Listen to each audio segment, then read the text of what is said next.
Hello, hello, hello. What a wonderful word. Hello. With that, welcome, huge movie fanatic Nate, stopping on by. This time I'm coming at you for a Blu-ray review for a movie that I never thought in a million years would ever come out on Blu-ray. Turns out that late March 2023, I don't know what they're even billing this as. I mean, it's not even Shout Select.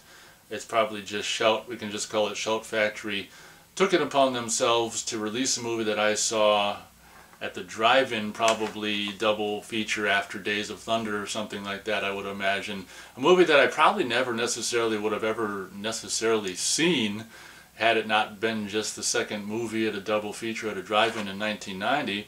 Coming at you to review, and I'm pretty sure I reviewed the movie already. If you want to know what I think about the movie, I'm sure you can search that on this channel and find out. You know, I still watch my movie review, so this will just be a Blu-ray review.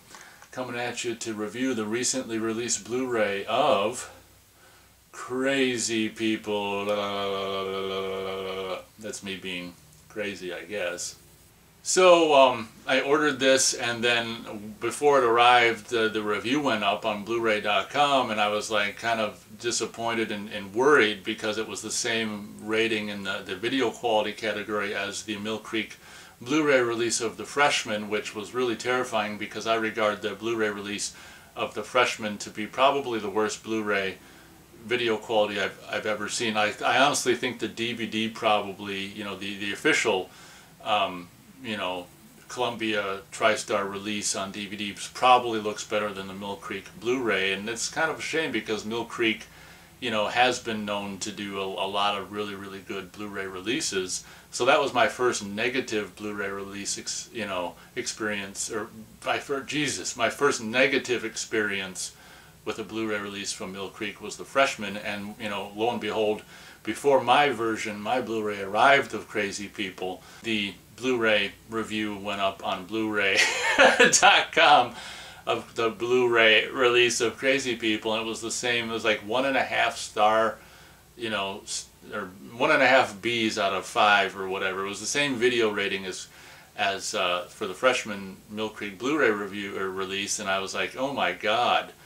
And that terrified me. And actually, after it arrived, I waited like a day or something. I'm like, should I open this or should I return this? But I just went for it. I'm like, you know what? It can't be that bad.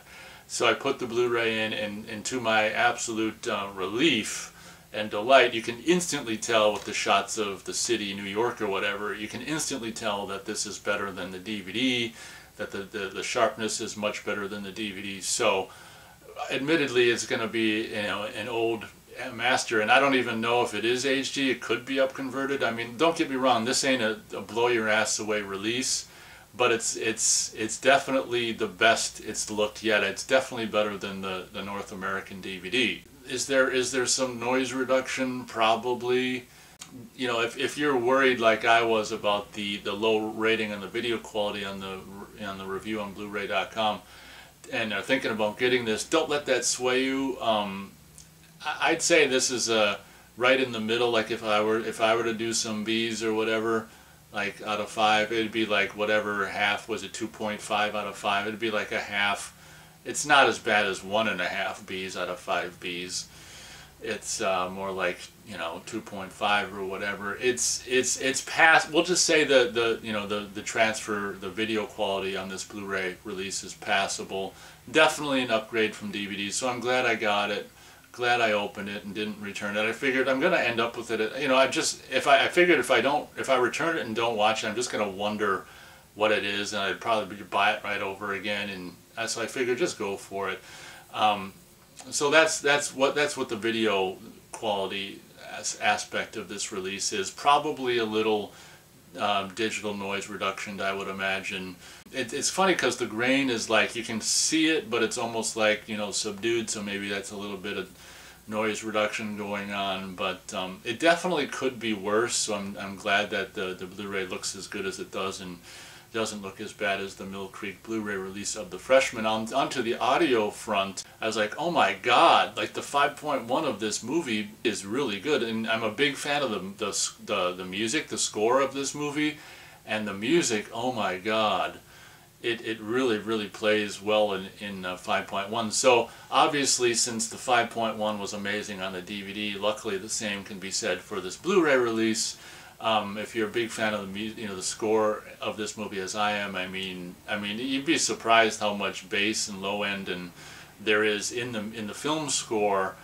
The music, if you like the music, I mean, if you never experienced it in 5.1, I mean, you're going to love the music in 5.1. And not only the music, but just ambient stuff, early in the film there's some, thunder and lightning and stuff. And not only the music, but like, amazingly, it's funny how this movie came out in 1990, so obviously, I don't expect that it was mixed in, discrete surround sound. But it's amazing how some movies, like things you wouldn't expect, obscure titles like this that came out in 1990, end up on DVD and then Blu-ray with such competent, really good sounding 5.1 mixes. And this is one of them. Like don't get me wrong, it's not frickin' some huge blockbuster movie, but I can remember some of the sounds, like just whatever, throwing things this way or that way off screen, or doors shutting or whatever. Just the discreteness of the sound, the discreteness of some of the stuff, and the use of surrounds, and how good the music sounds in 5.1 is just, it just makes you wonder, who the hell decided to go through all the trouble to make such a nice 5.1 mix of this movie when it's so obscure. And it's really weird, but I'm grateful to whoever, decided to do it. So obviously this is just super beyond bare bones Blu-ray release. The only thing you do have is as far as extras go, is the theatrical trailer in standard definition. Obviously this is the North American home video artwork, which is, I'm glad they used the original North American home video artwork. I don't know if I probably didn't show you a still of the back because there's nothing really to show, but I'll probably just show you the back like this. One thing that I didn't really expect or was thinking about, as is so often the case with the Blu-ray release from Shout Factory or Scream Factory or Shout Select or whoever, you do get a reversible cover art option. I was very pleasantly surprised about this, although I've opted to use this cover because it's most familiar. But you do have a reversible cover art option, so you've got the option for this cover or this cover, which I would imagine is the theatrical poster pre-release, because it says, "Warning, crazy people are coming." So I would imagine Dudley Moore, Daryl Hannah, crazy people. I don't exactly understand what the egg thing is about, like maybe you're cracked, maybe that means it's cracked, I don't know. But I would imagine this is like the theatrical poster for pre-release, something like that. But this was a pleasant surprise that they went through the trouble. I don't know if this is I would imagine this is the same back, but they also use the theatrical poster crazy people font there. So that was a pleasant surprise that, maybe there's some people that actually, saw this poster in the theater and liked the poster. Maybe to them it's nostalgia. I can't remember seeing this poster in the theater or anywhere in 1990s. So, but for those who are perhaps older than I was when the movie came out, that might be a little bit of nostalgia, and very understandably so. They might prefer to display this cover facing out, but I prefer the North American home video cover myself. So this is what the disc art looks like. A little bit of a disappointment. Probably would have preferred the North American home video release artwork. What the hell? They did the theatrical poster artwork using the, oh look at it, it's kind of a mix mash, is that how you say it? Of the theatrical poster and the home video art, because I think it's the home video art for the title and the egg from the theatrical poster. So I guess it's a best of both worlds situation for the disc art. Yeah, so is this a must-own Blu-ray? No, not necessarily. If you've got the DVD, this honestly, although it is a visual, video-wise, it is an improvement. It's not some kind of brand new, 2K or 4K scan by any stretch of the imagination. If you've got the DVD, you're probably okay. And you might want to wait until this is, I paid like $23 for this. Probably not worth $23, frankly, but it's a movie that is kind of near and dear to me, and you know, having seen it in the theater and stuff, and then on home video in '91 and stuff.